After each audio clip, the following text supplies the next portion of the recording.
என்னையாமே நான் அப்படி அழுதது கிடையாது. ஆனால் இப்படிலாம் சொல்லுவாங்கன்னு நான் நினைக்கவே இல்லை. திடீர் அவங்க இப்படி கொடுக்க அப்படி கண்டிப்பாக பயமாகவும் பதட்டத்தோடு பேசுகிறேன். ஷாம்பு இருக்கிறதுனால இந்த வீடியோ எடுக்கிறேன், இல்லைன்னா வரவும் முடியாது. உனக்கும் பிள்ளைக்கும் பக்கபலமாக நிற்கிறான். Hi, hello, very good morning. So இதில் வந்து என்னென்னா ஒரு சின்ன விஷயம், அதை பேசுகிறதுக்காக தான் நான் இடத்துக்கு வந்திருக்கேன். என்னென்னு பார்த்தீங்கன்னா, எனக்கு வந்து நேற்று சரியான கனவு வந்துருச்சு. அந்த கனவு என்ன எங்கே போகிறோம் என்னன்றதை நான் டீட்டெயிலாக சொல்கிறேன். இப்போ நாங்கள் வந்து கோயிலுக்கு போகிறோம். அந்த கோயிலில் ஒரு இடத்துல வந்து நாங்கள் எப்போயுமே போய் பார்ப்போம், சாமி பார்ப்போம். ஸோ அந்த இடத்துக்கு தான் போகிறோம். இன்னொன்று ஷாமுக்கு ஒரு நல்லது பண்ணலான்னு இருக்கேன். அது என்ன எதுன்றதை நான் கோயிலுக்கு போயிட்டு வந்ததுக்கப்புறம் உங்ககிட்ட உட்காந்து டீட்டெயிலாக சொல்கிறேன். ஸோ எனக்கு ரொம்ப பயந்து நான் அழுதுட்டேன். ஸோ அந்த மாதிரி ஒரு விஷயம், அதனால் வந்து நான் பொறுமையாக உங்ககிட்ட சொல்கிறேன். இப்போ வந்து நாங்கள் கோயிலுக்கு கிளம்பிட்டோம். ஷாமுமே வந்துட்டான். இன்றைக்கி பார்த்தீங்கன்னா வெள்ளிக்கிழமை, ஆனால் 12 விட்டாங்க. ஏன்னு கேட்டிங்கன்னா, ஷாமுக்கு வந்து நாளைக்கு ஸ்போர்ட்ஸ் டே. அதனால் இன்றைக்கி வந்து குழந்தைங்க எல்லாத்தையுமே முன்னாடியே விட்டாங்க. ஆஃப்டர்நூன் வரைக்கும் தான் வச்சுருந்தாங்க. ஸோ அவனையும் கூட்டிகிட்டு வந்துட்டேன். அவனுமே வெளியில் இருக்கான். இப்போ நானும் கிளம்பிட்டேன். 12 ஆயிடுச்சு, 12க்கு மேலே ஆயிடுச்சு. இப்போ நாங்கள் எல்லாருமே சேர்ந்து கோயிலுக்கு போகிறோம். என்ன கோயிலுன்றதுனா மடப்பரக்காளி கோயிலுக்கு தான் போகிறோம். ஸோ வாங்க போகலாம். போகிறதுக்கு இடையில என்னென்ன நடக்குதோ அதை கவர் பண்ணுறேன். அதை தவிர்த்து உங்கள்கிட்ட பர்சனலாக சில விஷயம் பேச வேண்டியது இருக்குது. அதையுமே உங்கள்கிட்ட நான் பேசுகிறேன். உடல் பொருள் உயிரே நீ உன்னை சேரவா, விடியும் வரையில் உன்னை தாளாட்டவா, நெஞ்சில் சுமப்பேனே கருவாய் காப்பேனே உந்தன் மறுபாதி. நாங்கள் வந்து கோயிலுக்கு வந்துட்டோம். சரியான கூட்டம் இந்த கோயில். இன்னைக்கு வெள்ளிக்கிழமைன்றதுனாலையும் ப்ளஸ் வந்து ஆடி அப்படிங்கிறதுனாலையும், ஆடி வெள்ளிக்கிழமைன்னு சொல்லுவாங்களே, ஸோ அதனாலையும் வந்து சரியான கூட்டம். நாங்கள் தான் வந்துட்டு சுடுது. நாங்கள் கோயிலுக்கு ஃபஸ்ட்டு போயிட்டு வந்துடுவோம். வாங்கப்பா.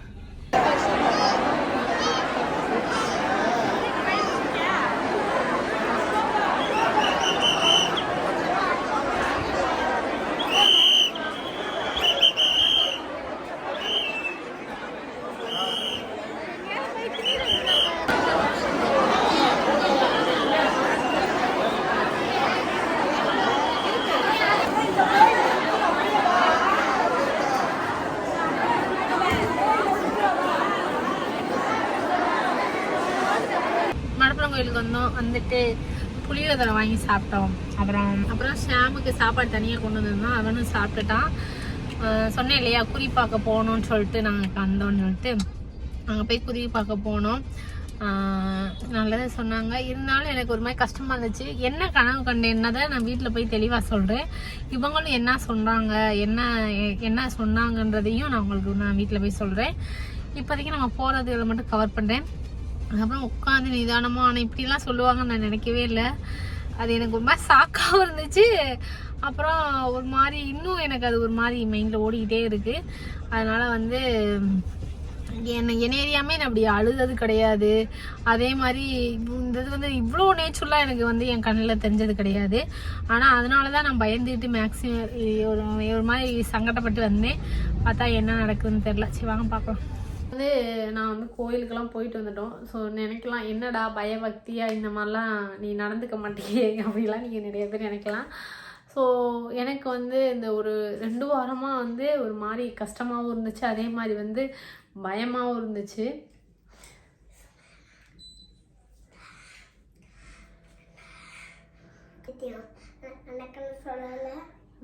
சொல்ல போகிறேன். அது என்ன சொல்கிறேன்னா, சுமதியம்மா அந்த எல்லாத்துலேயும் கனவு சொன்னேன்ல, அந்த கனவு சொல்லலைன்னு சொல்கிறேன். நிஜமாகவே நான் அதை தான் உங்கள்கிட்ட சொல்ல போகிறேன். என்னன்னு பார்த்தீங்கன்னா, ஒரு 2-3 வாரமாகவே ஒரு மாதிரி கஷ்டமாகவே இருந்துச்சு. நான் அதுக்கப்புறம் வந்து 18ஆம் படி கரெக்டாக போயிருந்து நான் வந்து இன்ஸ்டாவில் வந்து போட்டிருப்பேன். ஸோ அங்கே போயிட்டு வந்ததுக்கப்புறம் அன்றைக்கி திணீர் கொடுக்க போனாங்க. திணீர் வந்து இவன் காணிக்க போகிறேன்னு சொல்லிட்டு கையை இப்படி வைக்க, திணீர் அவங்க இப்படி கொடுக்க அப்படியே தட்டி கீழே விழுந்துருச்சு. அப்புறம் எனக்கு ஒரு மாதிரி கஷ்டமாக போச்சு, என்னடா திணீர் இப்படி விழுந்துருச்சேன்னு சொல்லிட்டு. அப்புறம் நேற்று என்ன பண்ணிட்டாங்க, யாரோ ஒருத்தவங்க உனக்குள்ளே நிற்கிற மாதிரியே இருந்துச்சு. இன்னைக்கு காலையில் அந்த கனவு வந்து எனக்கு இங்கனக்குள்ளே வந்து முத்தம் கொடுத்தாங்க. பக்கத்தில் வந்து இப்போ நின்றுட்டு அப்படி இங்கனக்குள்ளே முத்தம் கொடுத்த மாதிரி இருந்துச்சா. உடனே அந்த டைத்தில் ஏதோ ஒரு ஃபோன் வந்தோடனே அதுவே மறைஞ்சிச்சு. எனக்கு அதை சொல்கிறப்பே ஒரு மாதிரி இருக்குது. ரொம்ப பயமாகவும் பதட்டத்தோடையே பேசுகிறேன். ஷாம் இருக்கிறதுனால அந்த வீடியோ எடுக்கிறேன். இல்லைன்னா தனியாக இருந்தேன்னா கண்டிப்பாக அதை நான் பேசிக்கவே மாட்டேன். அப்படி ஒரு பயந்தான் அவங்களுக்கு கூட சொல்ல முடியாது என்னையே. ஆனால் இந்த ஒரு விஷயத்தில் எனக்கு திடீர்னு இவ்வளோ பயம் வந்துச்சு. ஆக்சுவலாக நான் வந்து தனியாக எப்படி இருந்து நாங்கள் 2 வருஷம் ஆயிடுச்சு. நானும் ஷாமும் மட்டும்தான் இருக்கோம் மீன்ஸ் கீழே அண்ணன் இருக்காங்க, எல்லாருமே இருக்காங்க. ஆனால் நாங்கள் மேலே இருக்கிறது வந்து நானும் அவன் மட்டும்தான் இருப்போம். அப்படி இருக்கிறப்ப என்ன சொல்லணும் தெரில, அவன் கொஞ்சம் இந்த பாக்கெட்டை உழப்புனதுனால ஒரு மாதிரி சரக்குன்னு கேட்டுச்சு. அதோட ஸ்டாப் பண்ணிட்டேன். ஸோ அதுக்கப்புறம் பார்த்தீங்கன்னா காலைல இந்த மாதிரி கனவு வந்தவுடனே நான் எந்திரிச்சிட்டேன். டக்குன்னு ஒரு அன்னோன் காலிலேருந்து கால் வருது. அந்த காலில் ஃபோனை அட்டன் பண்ணாக்க ஏதோ பேசிக்கிருந்தானுங்க. ஆக்சுவலாக அவன் என்கிட்ட பேசவே கிடையாது, ஒரு ராங் நம்பர் மாதிரி தான் தெரிஞ்சு. ஆனால் டயத்துக்கு ஃபோன் வந்த அடுத்த செகண்டே அது மறைஞ்சிருச்சு. அதனால நானும் எந்திரிச்சோடனே எனக்கு ரொம்ப பதட்டமாகிடுச்சு, படப்படன்னு வந்துருச்சு. இப்படி என்றைக்குமே வந்ததே கிடையாது. ஒரு 2 வருஷம் ஆச்சு இந்த மாதிரி கனவு வந்ததே கிடையாது. என்னடா இப்படி வந்துருச்சு தெரியும்னு சொல்லிட்டு நான் அதிகமாக வந்து ஒன்று கருப்பசாமி கோயில் போவேன், எங்கன்னா 18ஆம் படி கருப்பசாமி கோயில், இல்லையா பாண்டி கோயிலுக்கு போயிருக்கேன். அதுவும் அங்கேயும் போகலைன்னா எங்கே போவேன்னா இந்த மதுரையில் இருக்கவங்களுக்கு தெரியும், காளி சாமி சொல்லுவாங்க இல்லையா, மடப்பரத்து காளி, அதுக்கு போயிருக்கேன். அப்போ இன்னைக்கு வந்து சரி அங்கே போயிட்டு வரலாம். இந்த மாதிரி விஷயங்களுக்கெல்லாம் பயணிருந்தாலோ ஏதோ ஒரு கனவுல வந்தாலும் நம்ம வந்து அந்த கோயில் போய்ட்டு தான் சரியாயிருன்னு சொல்லிடுவாங்க. ஸோ அங்கே போயிட்டு வந்ததுக்கப்புறம் ஓரளவு அப்பாடா அப்படின்ற மாதிரி தான் இருக்குது. இருந்தாலும் நான் போயிட்டு அந்த கனவு எந்திரிச்ச உடனே வந்து எங்கள் அத்தைக்கு ஃபோன் போட்டேன். எங்கள் ஊரில் எங்கள் அப்பாவோட தங்கச்சி ஃபோன் போட்டு இந்த மாதிரி கனவு வந்துச்சு என்னமோன்னு தெரியல, நீ தான் கேக் அங்கே போய் வெட்டக்கூடாதுன்னு சொன்னோம்ல, நீ அங்கே போய் கேக்கெல்லாம் வெட்டலாமா, அது தம்பியை தூக்கிட்டு போகிற அப்படின்னு சொல்லிட்டு சத்தம் போட்டாங்க. ஆனால் இத்தனை வருஷமாக வெட்டியிருக்கா, எதுவுமே நடந்தது கிடையாது. இது வந்து 3ஆவது வருஷம் நினைக்கிறேன் அவனோட பிறந்தநாள் லாஸ்ட்டு.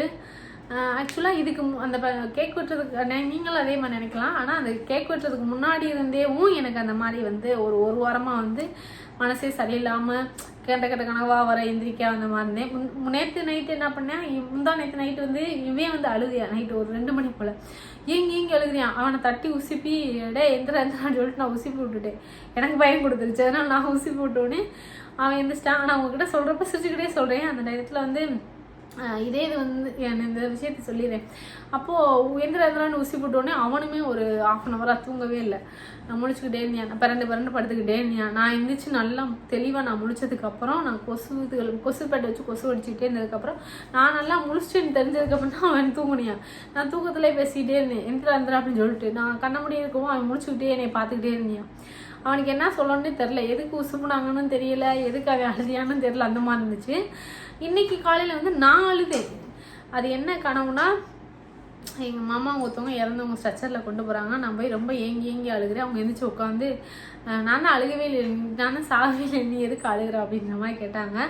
கேட்டதுக்கப்புறம் அடுத்த டாபிக் வந்து நான் சொன்னேன்ல, இங்கே வந்து ஒரு மாதிரி கருப்பாக இருந்துச்சு, என் பக்கத்தில் வந்து இருந்துச்சு, எனக்குள்ள முத்தம் கொடுத்துச்சு அப்படின்னு சொன்னேன் இல்லையா. ஸோ அந்த மாதிரி ஒரு விஷயம் நடந்துச்சு. எனக்கு ரொம்ப பதட்டம் கொடுத்துருச்சு. இப்போயுமே எனக்கு சொல்கிறப்போ ஒரு மாதிரி இருக்குது. ஆனால் நிஜமாவே தனியாக இருக்கப்போ இப்போலாம் ரொம்ப நான் கஷ்டப்படுறேன், ரொம்ப ஃபீல் பண்ணுறேன். அந்த மாதிரி சில விஷயம் இந்த மாதிரி விஷயங்களுக்கு தான். மற்றபடி வந்து நான் ஓரளவு என் திறமை இருக்க வரைக்கும் நான் ஓடுவேன். நம்ம தனியாக இருக்கிறப்ப ஒரு உடம்பு சரியில்லாதப்ப ரொம்ப ஃபீல் பண்ணுறேன். தனியாக இருக்கவங்களுக்கு இது ஒரு பெரிய கஷ்டம். உடம்பு சரியில்லைன்னா நம்ம யார்கிட்ட சொல்லணும், நமக்கு என்ன தேவை அப்படின்னு சொல்லிட்டு யாருக்குமே தெரியாது. நம்மளாம் சொன்னால் தான் தெரியும். அந்த மாதிரி ஒரு இடத்துல இருக்கிறப்ப ரொம்ப வலிக்கும்.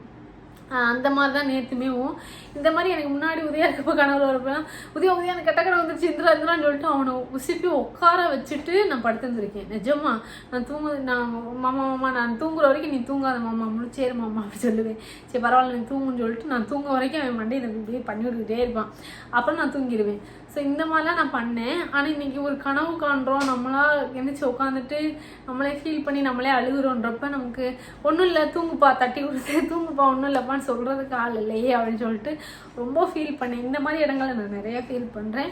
அதே மாதிரி எனக்கு உடம்பு சரியில்லைன்னா நம்மளை கேர் பண்ணி பார்த்துக்கிறதுக்கு யாரும் இல்லை. இப்போ எனக்கு உடம்பு சரியில்லாட்டையும் ஒரு டைம் ஷாமுக்கு உடம்பு சரியில்லை, எனக்கு உடம்பு சரியில்லை. 2 பேரும் ஒரு நாள் ஃபுல்லாக இந்த ரூம்லேயே தான் கிடந்தோம். அவனுக்கும் பசிக்கலை, எனக்கும் பசிக்கலை. 2 பேருமே சாப்பிடாமே கிடந்துட்டு நைட் ரொம்ப ஹெவியாகிடுச்சு இவனுக்கு ஃபீவர். அப்போ தான் நான் எந்திரிச்சு மூஞ்சியை கழுவிட்டு ஹாஸ்பிட்டலுக்கு அவங்கள வர சொல்லிட்டு உதயவங்க அம்மா ஹாஸ்பிட்டலில் வர சொல்லிட்டு இவனை தூக்கிட்டு ஆஸ்பத்திரிக்கு போய் டானிக்கை கொடுத்துட்டு இட்லி வாங்கிட்டு வந்து இவனுக்கு ஊட்டி விட்டு சாப்பிட விட்டு தூங்க வச்சதுக்கப்புறம் மறுநாள் தான் இவன் நார்மலானான். அவன் நார்மல் ஆகிட்டான். எனக்கு ஒரு மாதிரியாகவே இருந்துக்கிட்டே இருந்துச்சு. அதுக்கப்புறம் நான் டேப்லெட் இதுக்கெல்லாம் எடுத்துக்கிட்டதுக்கப்புறம் எனக்கு நார்மலாச்சு. இந்த மாதிரி விஷயங்களில் வந்து கண்டிப்பாக தனியாக இருக்க ரொம்ப ஒரு மாதிரி கஷ்டமான ஒரு விஷயம். அதெல்லாம் நான் ரொம்ப இப்போ வந்து முன்னாடி வந்து என் உடம்பு வந்து ஒத்துழைச்சிச்சு, நீ ஓடுன்ற மாதிரியே இருந்துச்சு, நீ ஓட நான் இருக்கேன்ற மாதிரியே அந்த ஒரு ஃபீல்டில் ஷாமரிக்கான்னு ஓடிக்கிட்டே இருந்தேன். இப்போ நிறைய திங்கிங் ஃபுல்லாமே நம்ம அழுதா யாரும் இல்லை, நம்ம சொன்னால் யாரும் இல்லை, நம்ம கஷ்டப்பட்டால் யாரும் இல்லை, நம்ம கண்ணீர் துடைக்க யாரும் இல்லை அப்படின்னு நினைக்க ஒரு மாதிரி கஷ்டமாக இருக்குது. அதனால் இந்த கதையை சொல்லிடுறேன். ஸோ இந்த மாதிரி காலையில் எழுந்திரிச்சு எங்கள் அத்தைங்களுக்கெல்லாம் ஃபோன் போட்டு சொல்லிட்டேன்.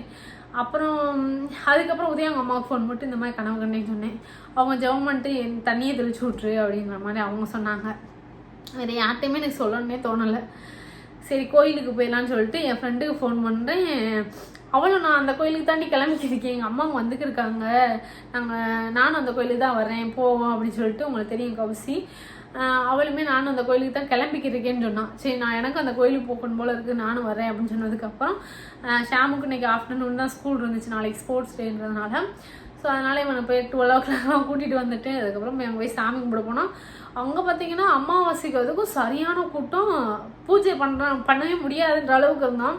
சரி சுற்றி வந்துடலான்னு சொல்லிட்டு நாங்கள் அந்த நேரம் போயிட்டு இது ஒரு பாம்பு இது மாதிரி இருக்கும், அகனுக்குள்ளே மட்டும் போய் மஞ்சள் குங்குமம்லாம் இருக்கும், அதை எடுத்து சாமி கும்பிட்டுட்டு ரிட்டர்ன் வரோம். கௌசிக்கு தெரிஞ்சவங்க அண்ணன் வந்து போலீஸாக இருக்காங்க. ஸோ அவங்கள பார்த்துட்டோம். பார்த்தோன்னே இன்னும் சாமி உள்ள கும்பிடலையான்னு கேட்டாங்க. சரியான கூட்டம், அப்படி ஒரு கூட்டம் அங்கே வந்து இன்னைக்கு. ஸோ அவர் என்ன பண்ணிட்டாரு, நீ போய் அர்ச்சனை தட்டு வாங்கிட்டு வந்துடும், அர்ச்சனை தட்டு வாங்கிட்டு வந்தோடனே நீங்கள் போய் சாமி கும்பிட்டுவாங்கன்னு சொல்லிட்டு அவங்க சைடு இந்த காசு கொடுத்து அனுப்புவாங்க இல்லையா, ஸோ அந்த சைடு எங்களை அனுப்பிச்சி வச்சாங்க. அப்புறம் அங்கிட்டு போய் அப்படியே போய் சாமி கும்பிட்டுட்டு போனோடனே சாமி கும்பிட்டுட்டு அப்புறம் அவங்ககிட்ட மாலை வாங்கிட்டு எலுமிச்சம்பழம் மாலை கிடச்சிச்சு. ஸோ அதையும் மாலையும் 2 எலுமிச்சம்பழத்துக்கு விபூதி வச்சு கொடுத்தாங்க. ஸோ அதை வாங்கிட்டு சாமி அதுக்கப்புறம் அங்கே வந்து கேட்டு பார்ப்பாங்கள்ல, அங்கே போய் நாங்கள் கேட்டு பார்த்தோம். அவங்க என்ன சொன்னாங்கன்னா, அதெல்லாம் உங்ககிட்ட வந்து பேய் பிசாசுக்கெல்லாம் எதுவுமே இல்லைப்பா, உனக்கு வந்து துணையாக வந்து உதயா இருக்கான், அவனை மிஞ்சி உங்ககிட்ட யாரும் வர முடியாது, அவனை மீறி உங்ககிட்ட யாரும் வரவும் முடியாது, அவன் உனக்கும் உன் பிள்ளைக்கும் பக்கபலமாக நிற்கிறான், அதனால் நீ அதெல்லாம் நினச்சி ஃபீல் பண்ணாத, உங்ககிட்ட வந்தது உன் சாமியாக தான் இருக்கும், உன்னை சம்மந்தப்பட்ட ஒரு விஷயமாக தான் இருக்குமே தவிர நீ இதுக்கு வந்து நீ பயப்படாத அப்படின்ற மாதிரி சொன்னாங்க. இருந்தாலும் நமக்கு அந்த பயம் இருக்குல்ல. ஸோ அந்த ஒரு விஷயம் நடந்துச்சு. ரொம்ப அழுகிற மாதிரி எங்கெங்கே அழுகிற மாதிரி முடிச்சு பார்த்தா ஒன்றுமே இல்லை, அந்த மாதிரி இருந்துச்சு. ஸோ அந்த ஒரு ஃபீலுக்காக தான் இன்றைக்கி வந்து ஃப்ரைடே வந்து போய் சாமி கும்பிட்டுட்டு அப்புறம் அங்கேருந்து விபூதி குங்குமம் எல்லாமே வாங்கிட்டு வீட்டுக்கு வந்தோம். இன்றைக்கி ஃபுல்லாக டே வந்து ஒரு மாதிரி பக்திமயமாக போச்சு, ரொம்ப சந்தோஷமாக இருந்துச்சு. இந்த வீடியோ இதோட முடிச்சுக்கிறோம். சாட்டர்டே வந்து தம்பிக்கு வந்து ஸ்போர்ட்ஸ் டே, டான்ஸ் ஆடுறாரு. ஸோ அந்த வீடியோ எல்லாமே நாளைக்கு வரும். இதுக்கடுத்து வந்து தொடர்ந்து உங்களுக்கு வீடியோ வரும். இதுக்கப்புறம் ஒரு நல்ல ஒரு விஷயமும் பண்ண போகிறேன். அது என்னென்னா இப்போ சொன்னால் நல்லா இருக்காது, ஷாமுக்கான ஒரு விஷயந்தான். அது எப்போன்னா இதெல்லாம் முடித்ததுக்கப்புறம் நான் நாள் வந்து இன்னும் கன்ஃபார்ம் பண்ணல, அதனால் வந்து எல்லாமே ஃபினிஷ் பண்ணிட்டு உங்கள்கிட்ட ஒரு குட் நியூஸாகவே சொல்கிறேன்.